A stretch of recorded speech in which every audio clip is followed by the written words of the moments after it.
ओम शांति। आपको मेरे चैनल में बहुत बहुत स्वागत है। आज हम लोग का टॉपिक है कर्म का सिद्धांत क्या है, कर्म क्या होता है, कर्म कितनी प्रकार का होता है, ये सब बारे में हम लोग आज जानेंगे। तो टॉपिक और वीडियो शुरू करने से पहले प्लीज आप सभी मेरे इस चैनल को सब्सक्राइब कर दीजिए और लाइक भी कर दीजिए प्लीज। तो चलिए इस टॉपिक को बहुत ही विस्तार से जानते हैं।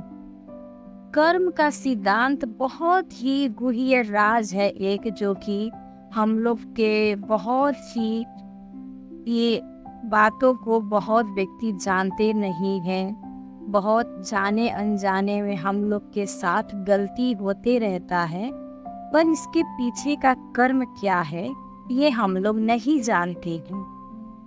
तो देखिए, कर्म 3 प्रकार का होता है। एक तो हो गया जो कि हम लोग इसको संचित कर्म बोलते हैं, जो कि स्टॉक है। हम लोग जो भी कर के आए हैं, जो भी पिछले जन्म में या कुछ महीने वर्ष पीछे जो किए हैं, वो संचित कर्म में जाता है, यानी कि स्टॉक है। अभी मानिए ऐसे कि वो अभी स्टॉक रूप में है। और एक होता है कि मतलब हम लोग जो वो अभी कर रहे हैं, वो क्रियमान कर्म उसको बोलते हैं, जो कि अभी हम लोग डेली कर रहे हैं, उसको ही क्रियमान कर्म बोलते हैं। और एक होता है प्रारब्ध कर्म, जो कि अभी हम लोग को मिल रहा है। जो भी हमारे जीवन है, अभी हम लोग का दुख है या सुख है, जो हम लोग का जीवन में घटित हो रहा है, इसी को हम लोग प्रारब्ध कर्म बोलते हैं। जो कि हम पहले जन्म में, बहुत सारे पिछले जन्म में जो कर्म करके आए हैं, उसका फल स्वरूप जो हम लोग अभी जिस मतलब जैसे भी घर में जन्म हुआ, जैसे भी हमारे भाग्य है, सुख है या दुख है, जो भी हमारे जीवन में घटित हो रहा है अभी के समय में, उसको ही हम लोग बोलते हैं प्रारब्ध। प्रारब्ध जो पहले हम लोग करके आ चुके हैं, उसी को हम लोग अभी के समय में भोग रहे हैं। बहुत सारे व्यक्ति बोलते हैं कि अब कोई जैसे कि बहुत बुरा कर रहा है, लोगों को मतलब दुख भी देता है, परेशानी करता है, झूठ बोलता है, लोभ लालच हर चीज अभी भरा पड़ा है, उसके अंदर बुराई सब कुछ भरा पड़ा है, फिर भी वो इंसान के साथ तो अच्छा होता है।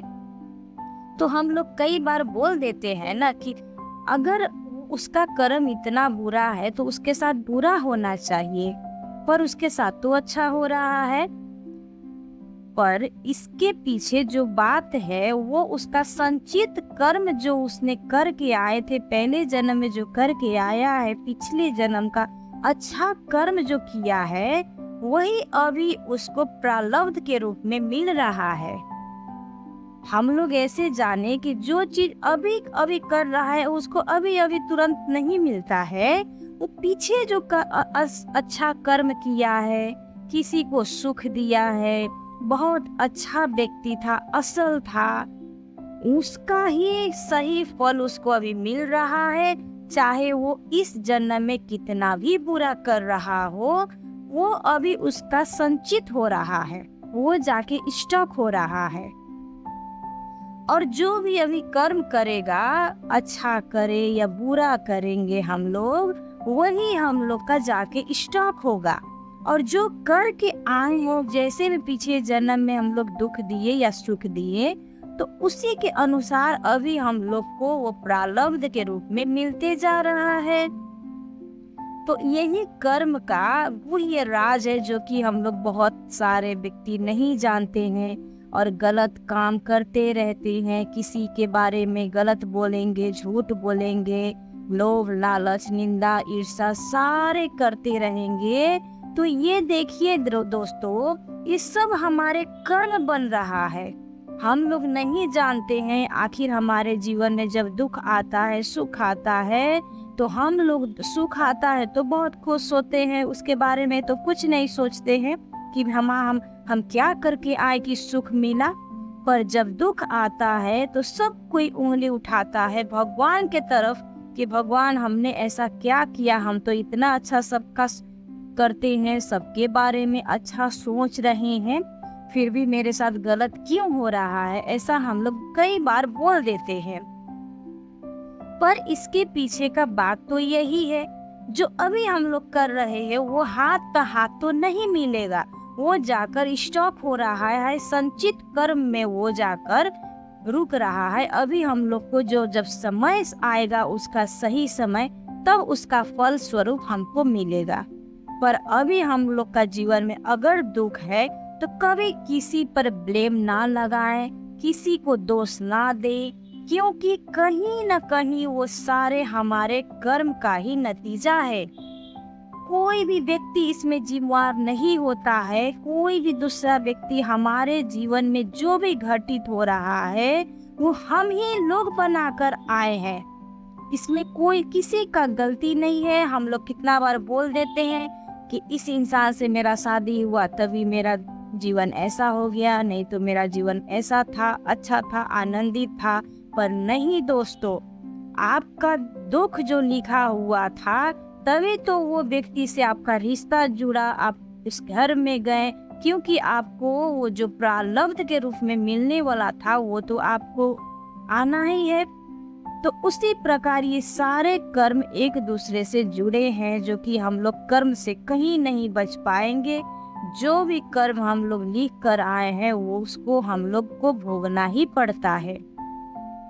कई बार हम लोग दूसरों को गलत ठहरा देते हैं, कोई सुने ना सुने हम लोग कई बार गलत काम कर देते हैं। ऐसा सोचते हैं कि कौन देख रहा है, भगवान तो देख रहे हैं, बाकी कोई देखे या ना देखे ऊपर वाला सब दिखता है, और हमारे बैलेंस में वो जाके जमा होते रहता है। हमारे जो आत्मा है इसमें वो रिकॉर्ड होकर बैठ जाता है, जो कि हमारे कर्म के रूप में, संचित कर्म के रूप में वो जाकर स्टॉक होता है।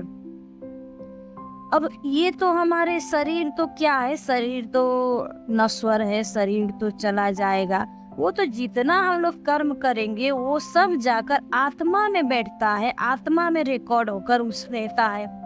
शरीर तो एक ड्रेस है, जैसे हम लोग रोज दिन ड्रेस चेंज करते हैं, वैसा ही ये आत्मा ड्रेस चेंज करती है। शरीर के रूप में ड्रेस चेंज होता है, पर आत्मा तो वही है। उसी आत्मा से हम लोग भाग्य बनाते हैं, अपना कर्म बनाते हैं, प्रारब्ध बनाते हैं, और वो सारे जो भी कर्म करते हैं, अच्छा हो या बुरा, वो सब जाकर हमारे आत्मा में ही नुंद होता है, सेट होता है, और उसी अनुसार हमारे जीवन में दुख सुख घटित होता है। तो इस बात को जानना बहुत जरूरी है कि हम लोग का ही किया हुआ कर्म के पीछे जो दुख है, जो सुख है, उसी अनुसार हम लोग का जन्म होता है, उसी अनुसार हम लोग का परिवार मिलता है, बाल बच्चा, जो भी चीज हो रहा है, A to Z जितना भी आपके लाइफ में दुख या सुख है, वो हमें लोग किए हुए कर्म है। ये बात को बहुत अच्छा से जब आप सभी समझ जाएंगे तो कभी भी किसी के ऊपर ब्लेम दोष लगाएंगे नहीं, सब कुछ छूट जाएगा। बस याद आएगा, नहीं ये शायद मेरा ही कर्म है, मैं ही कर कर आया हूँ ये कर्म को, तभी हमको दुख है या तभी हमको सुख है। कभी भी किसी पर ब्लेम नहीं लगाना चाहिए, और कभी भी जानबूझकर कभी भी गलत काम नहीं होए, क्योंकि आगे आने वाले दिन में जब अगर हम लोग गलत कर रहे हैं किसी के साथ, तो हमारे साथ भी गलत होगा, क्योंकि वो कर्म हम लोग बना रहे हैं। ये चीज बहुत ध्यान देने वाली बात है, जो कि हम लोग रोजमर्रा के जीवन में नहीं ध्यान देते हैं। दिन भर के बीच में कितना बातें आता है, कितना लोग से भेंट होता है, कितना काम करना पड़ता है, पर दोस्तों ये सारे काम धाम के बीच में अपना हर बार चेकिंग करना है कि मेरा इसमें कहीं बुरा कर्म तो नहीं जुड़ा है। बस थोड़ा थोड़ा देर पर चेकिंग करते रहना है कि हम कुछ गलत ना कर पाए, हमसे किसी का दिल ना दुखा पाए, हम सबके लिए अच्छा करें, अच्छा सोचें। तो देखिए ऑटोमेटिकली आपका कर्म जब अच्छा होने लगेगा तो सब कुछ आगे के आने वाले समय में अच्छा होते जाएगा। बस समझना है इस लॉजिक को कि जो कर रहे हैं वो हमारे कर्म बनते जा रहा है, तो हम लोग गलत क्यों करें, आखिर भोगना तो हम ही को है। कोई दूसरा तो आकर उसको महसूस नहीं कर पाएगा, जो भी महसूस करना है हम ही आत्मा को करना है। तो जानबूझकर कभी किसी को दिल से भी ना दुखाए, जानबूझकर भी ना दुखाए, उसको बोली से या कोई भी ऐसा बात ना बोले कि किसी का दिल दुख जाए या कोई किसी का गलत हो जाए, अपने फायदे के लिए दूसरों को गलत बनाए। ऐसा जो भी कर्म आपको लग रहा है कि नहीं ये शायद खराब है, वो नहीं करना है। बहुत ही सोच समझ के अपना दिन का कार्य करना है, दूसरों की भलाई सोचना है,